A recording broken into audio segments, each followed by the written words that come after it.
Apa hukum menjamak sholat sebelum keluar wilayah safar? Jazakumullahu khair wa iyyakum.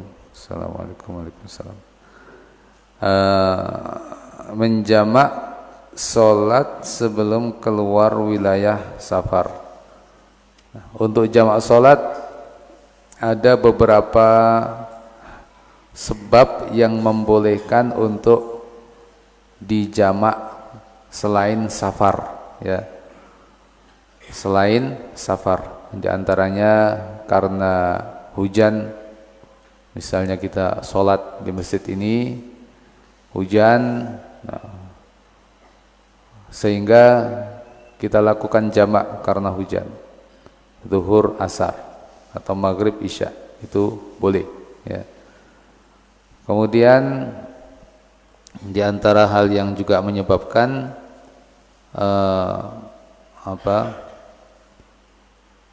karena misalnya disebutkan karena ada suatu masyaqqah, ya, masyaqqah. Disebutkan bahwa dulu Nabi SAW pernah suatu saat menjamak. Ternyata bukan karena hujan, bukan karena safar.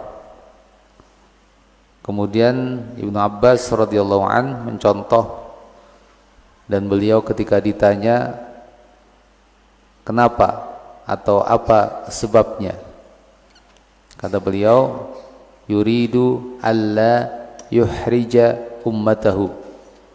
Beliau ingin agar tidak memberatkan umatnya. Nah, di sini kemudian dijelaskan oleh ulama, ketika kondisi tertentu memang kondisi membutuhkan untuk jamak dan itu tidak dijadikan kebiasaan, maka itu diperbolehkan, ya, diperbolehkan. Demikian pula mungkin karena khauf, ya, takut, dalam arti mungkin ada musuh, ya, di zaman-zaman mungkin ada peperangan atau ada kekacauan yang menakutkan sehingga dijamak. Ini juga termasuk yang karenanya insyaallah boleh diperbolehkan atau diperbolehkan jamak. Nah, dalam kondisi-kondisi selain safar, maka jamak tersebut dilakukan tanpa qasar, dilakukan tanpa qasar, sehingga yang 4 rakaat tetap 4 rakaat.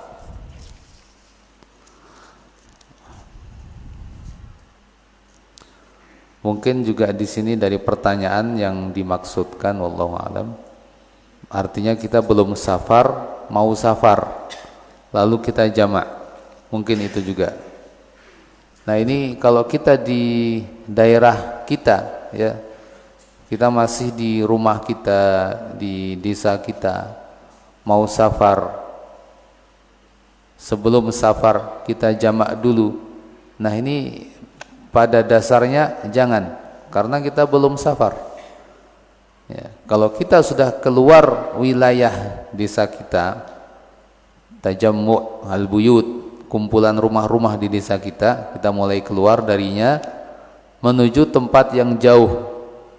Nah, setelah itu boleh kita jamak, setelah keluar dari wilayah tersebut menuju tempat yang jauh. Tapi kalau masih di wilayah itu, ya kita jangan jamak dulu, terkecuali kondisi tadi masyaqqah. Masyaqqah gimana? Misal kita, ya kan, kita mau safar pakai bis umum, jamnya ini sulit. Kalau kita mau sholat nanti di bis, ya, berhentinya kapan, ya, sholatnya di mana? Kalau enggak segera sholat nanti bisa keluar waktu. Nah, akhirnya kita mendapati perkiraan yang sulit untuk sholat nanti setelah naik bus. Nah, ketika ada masyaqqah seperti itu, akhirnya kita melihat mudahnya kita jamak sekalian di tempat ini sebelum berangkat. Nah, di sini boleh saja insyaallah karena tadi masyaqqah, ya. Karena masyaqqah. Tapi kalau tidak ada masyaqqah seperti itu, bila mana kita mau safar, ya tunggu keluar dulu dari wilayah kita, ya, dari kumpulan rumah-rumah itu sudah menuju ke luar, ya. Sudah menuju keluar. Sekalipun menuju keluar itu ya belum jauh, tapi tujuan kita jauh. Maka kita boleh melakukan jamak setelah itu.